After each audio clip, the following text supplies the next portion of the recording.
Ces erreurs peuvent vous embarquer dans un conflit en moins de 30 secondes. Il y a quelques années, j'étais cette personne qui pouvait partir un tout petit peu au quart de tour. À la moindre remarque, je pouvais vite rentrer dans un conflit. Aujourd'hui, j'accompagne des centaines de dirigeants managers à contrôler leurs émotions et à transformer leurs relations. Et je vais vous raconter exactement comment j'ai fait. Mais avant, j'ai envie de vous raconter cette petite anecdote.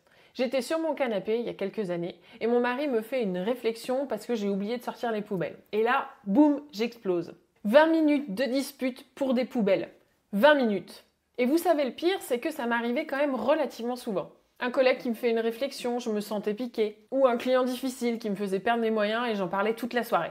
Si vous vous reconnaissez à travers cette description, cette vidéo va changer votre vie. Parce que je vais vous révéler les 3 secrets que personne ne dit jamais sur la gestion des émotions. Et surtout, je vais vous aider à transformer ces réactions impulsives en super pouvoirs relationnels. Vous voulez savoir ce qui m'a ouvert les yeux ? C'est une formation de 2 ans en coaching et en neurosciences. Parce que j'ai découvert que finalement, quand on avait une émotion forte, on était très souvent en pilote automatique. Ça veut dire que quand on a une émotion forte, c'est notre cerveau qui va court-circuiter notre raisonnement. C'est cette zone qu'on appelle l'amygdale, qui est la zone des émotions, qui est un peu notre système d'alerte interne, qui va prendre le contrôle et qui va nous mettre en mode pilote automatique. Résultat, c'est le dérapage garanti. Le truc de dingue, c'est que ça arrive à tout le monde, même aux plus brillants. Ce PDG ultra compétent qui va devenir furieux en comité de direction, la directrice commerciale qui va crier sur ses équipes parce qu'il y a une erreur sur le Excel, ou alors des parents qui vont s'énerver contre leurs enfants parce qu'ils ont jeté une cuillère. Dans mes coachings, j'entends souvent cette phrase « je ne me reconnais absolument pas dans mes réactions ». Et c'est logique, il y a une étude de Goldman qui dit que seulement 1 personne sur 10 est consciente de ces schémas émotionnels. Et plus fou encore, 80% de nos regrets seraient liés à des réactions impulsives. Autrement dit, 3 minutes d'émotion mal gérée égale 3 semaines de tension. Mais attendez, ce ne sont pas les situations qui vous font perdre vos moyens, ce sont 3 erreurs fatales que 99% de personnes commettent et qui vous amènent directement à un conflit. Allez, on arrête le blabla et on rentre directement dans le vif du sujet. La première erreur fatale, c'est de penser que vous savez. Scénario classique, votre ado rentre avec une mauvaise note. Vous savez comment l'aider, vous avez la solution. Mais plus vous insistez, plus il se braque. Et c'est exactement la même chose au boulot. Votre collègue n'arrive pas à closer un deal, vous avez la méthode, vous savez comment l'aider, et plus vous essayez, plus elle résiste. Et vous savez pourquoi ? C'est ce qu'on appelle la réactance psychologique. Il y a plein d'études qui en parlent. En gros, ça veut dire que plus on est forcé, plus on résiste, même si on sait que c'est pour notre bien. Mais alors, si vous êtes cette personne qui savait, est-ce que vous savez vraiment ou est-ce que c'est plutôt votre ego qui parle ? Parce que souvent, on veut aider pour se soulager, pas vraiment pour les aider. Et ça, ils le sentent à des kilomètres. La deuxième erreur fatale, c'est que vous contaminez tout le monde. Exemple classique dans les familles, c'est la rentrée, vous devez amener les enfants à l'école et vous êtes en retard. Vous commencez à stresser et en moins de 2 secondes, c'est toute la famille qui panique. Le mari pressé qui oublie le goûter, l'enfant qui commence à pleurer, le deuxième qui renverse son bol de céréales, bref, c'est le bazar. Résultat, vous arrivez encore plus en retard et l'ambiance est pourrie toute la journée. C'est exactement pareil en entreprise. Vous sortez d'une réunion avec votre boss, vous allez voir vos équipes hyper stressées, votre stress devient le leur. Pourquoi ? À cause de vos neurones miroirs. Ces fameux neurones miroirs, en fait, vont faire que votre entourage va copier automatiquement votre état plus que vos paroles. Ça veut dire que vous ne pouvez pas cacher votre état émotionnel, il va se transmettre automatiquement et malgré vous. La troisième erreur, c'est de croire dur comme fer à la spontanéité. En même temps, c'est normal. Partout sur les réseaux, on voit il faut être naturel, authentique, spontané. Sauf que c'est complètement faux. L'improvisation émotionnelle, c'est l'ennemi numéro 1 de vos relations. C'est typiquement votre partenaire rentre de la journée hyper fatigué et vous avez qu'une envie, c'est de préparer les vacances. Si vous foncez tête baissée dans votre partenaire avec votre spontanéité, votre super énergie de youhou, on prépare les vacances alors que lui a passé une journée pourrie, vous pouvez être sûr que ça part en conflit. Mais si vous prenez 30 secondes pour prendre du recul, pour jauger son état émotionnel, pour vous adapter, là ça change tout. C'est exactement la même chose au boulot. Quand vous déboulez hyper content dans un open space parce que vous venez de signer un gros deal et que vous ne prenez pas en considération l'état de l'équipe, vous allez créer de la frustration, de la jalousie, personne ne va vraiment savourer le succès et en plus vous allez être super frustré. Et en fait, je crois que la vérité qui dérange, c'est de dire que les relations de qualité n'ont strictement rien à voir avec la spontanéité. Elles viennent d'un développement de l'intelligence émotionnelle et situationnelle. Autrement dit, on s'adapte. Bon, maintenant, je vous partage ma méthode. Cette méthode, elle a aidé énormément de monde et je n'ai aucun doute sur le fait qu'elle vous aidera aussi. Je l'appelle la règle des 30 secondes. Le principe est relativement simple. L'idée, c'est de se poser 30 secondes avant chaque interaction importante pour vous poser 2 questions. La première, dans quel état je suis ? Essayez de visualiser un petit curseur avec d'un côté je suis zen 100% disponible et l'autre côté hyper stressé, hors de contrôle. La règle d'or évidemment, ne jamais aborder un sujet important quand on se rapproche de la zone haute pression. La deuxième question, dans quel état est l'autre ? Pareil, même curseur, zen, hors de contrôle, même principe. Exemple concret, votre enfant revient de l'école, il est plutôt au niveau 1, 2, ça s'est bien passé, il est zen, détendu, vous pouvez lui parler des devoirs et comment s'est passée sa journée. Il est plutôt à l'autre bout, mieux vaut attendre quelques minutes avant d'entamer le sujet. C'est exactement la même chose au boulot si vous voulez aborder un sujet délicat ou parler d'un dossier urgent. Une fois que vous avez jaugé les états de tout le monde, vous pouvez adapter votre comportement. Encore une fois, mon credo, c'est que la performance, elle commence d'abord par vous. Ça veut dire qu'il faut d'abord être en contrôle de vous-même pour pouvoir inspirer et avoir de l'impact sur les autres. La règle numéro 1, c'est l'intensité émotionnelle. C'est un peu une histoire d'équilibre et toujours de curseur. Si en face, vous avez des personnes agitées, vous, l'objectif est de descendre en énergie pour les ramener un petit peu à votre niveau. Si de l'autre côté, vous avez des personnes qui sont très calmes, l'objectif pour vous est de monter en énergie pour aussi les ramener à un certain niveau. Typiquement, la chose à éviter quand votre ado ou un collègue sort d'une réunion ou de l'école en colère, c'est de lui dire « Ah bon, alors qu'est-ce qui s'est passé encore ?» Là, vous pouvez être sûr que d'un point de vue énergie, vous êtes au même niveau et que ça va exploser. La règle numéro 2, c'est la métacommunication. Ça veut dire expliquer avant de parler.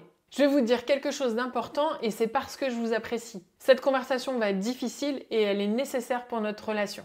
Je te sens hyper fatigué, mais j'ai quand même besoin de te parler de ce sujet. Vous voyez la différence avec des phrases qu'on sort souvent en mode automatique comme « Viens, il faut que je te parle ».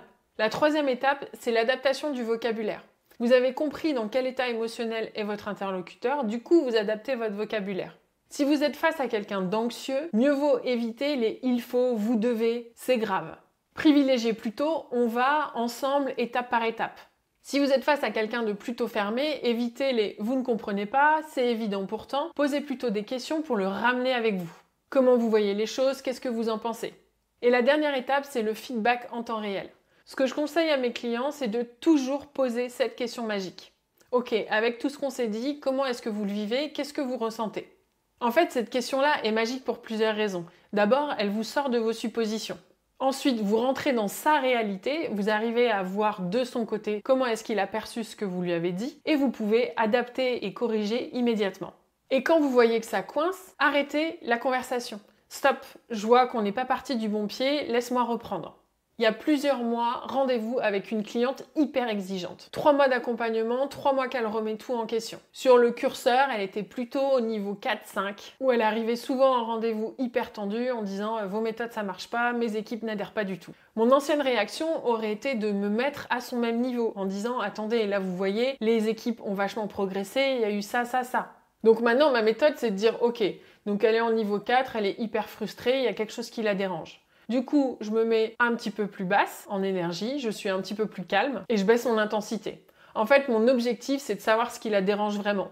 Donc, je vais lui poser la question et lui dire « Ok, je vois qu'il y a quelque chose qui vous préoccupe, quelque chose qui vous dérange. Est-ce qu'on peut essayer de creuser un petit peu ce sujet-là » Je passe énormément de temps à comprendre ses freins, ce qui me permet d'adapter ma réponse et d'avoir des choses beaucoup plus personnalisées et ajustées à ce qu'elle ressent et ce qu'elle vit. Le résultat, c'est que cette personne-là, c'était une de mes premières clientes. 5 ans après, elle est une de mes meilleures ambassadrices. Et le truc le plus fou, c'est qu'à la fin du coaching, elle m'a dit que c'était la première fois qu'elle avait quelqu'un en face d'elle qui écoutait vraiment ses enjeux.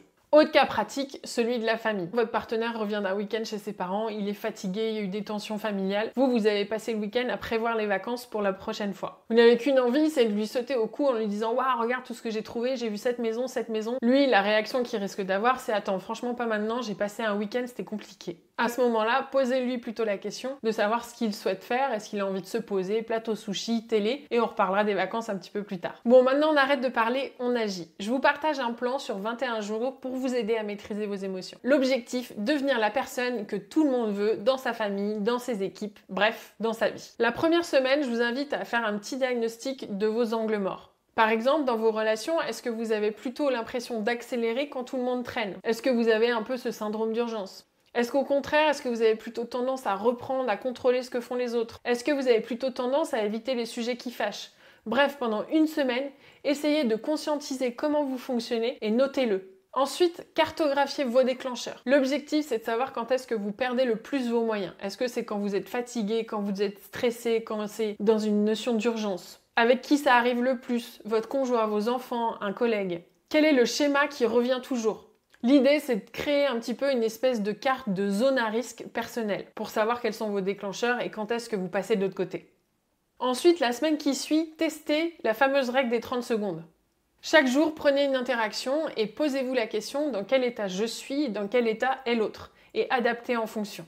La semaine 3, vous êtes en maîtrise totale. Essayez d'aller sur des zones qui vous inconfortent. Par exemple, des conversations que vous évitez, essayez de prendre cette conversation et d'aller échanger avec cette personne-là en prenant ce que vous avez appris et découvert les semaines passées.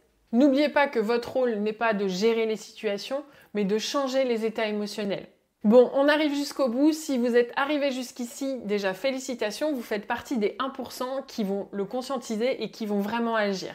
Parce que tout le monde sait, dans quelques heures, vous allez retrouver vos potes, vos collègues, vos équipes, bref, la vie. Et vous allez devoir faire ce choix. Est-ce que je décide d'être en mode pilote automatique et de faire comme avant? Ou est-ce que vous décidez d'être celui qui contrôle ses émotions et transforme ses relations? Voilà donc les 3 secrets à retenir.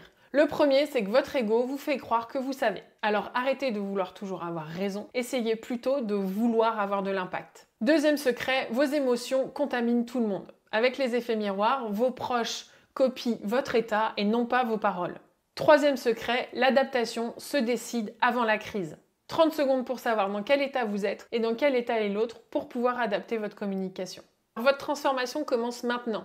Dès les prochaines 2 heures, commencez à noter vos intentions et les interactions qui vous marquent. Et n'oubliez pas, les personnes qui sont autour de vous et qui comptent vraiment pour vous ne méritent pas vos réactions automatiques. Elles méritent vos meilleures versions émotionnelles. Alors à vous de jouer. Et si vous avez aimé la vidéo, n'hésitez pas à commenter et à la liker. À bientôt!